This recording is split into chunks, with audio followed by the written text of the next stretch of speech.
प्रकारे आपण बघतोय पदाधिकारी, नेते, आमदार, माजी आमदार यायला इथे सुरुवात झालेली आहे।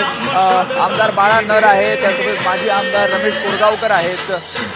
ज्या प्रकारे या खासदारांच्या फुटीनंतर पुन्हा एकदा ऑपरेशन टायगर 3.0 असं होईल असं म्हटलं जातंय।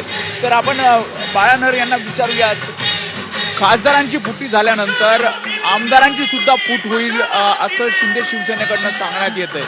14-15 आमदार आमच्या संपर्कात आहेत असं ते म्हणत आहेत। मला वाटतं बातम्या पेरणारे फिरत राहणार आहेत। शिवसेना प्रमुख माननीय बाळासाहेब ठाकरे यांच्या माध्यमातून ही शिवसेना निर्माण झाली आणि खऱ्या अर्थाने महाराष्ट्राला, मराठी माणसाला न्याय देण्याचं काम सगळं शिवसेनेने केलं आणि ह्या विचाराने प्रेरित होऊन जो शिवसेने काम करतो तो कधी फुटणार नाही आणि मला वाटतं शिवसेनेच्या माध्यमातून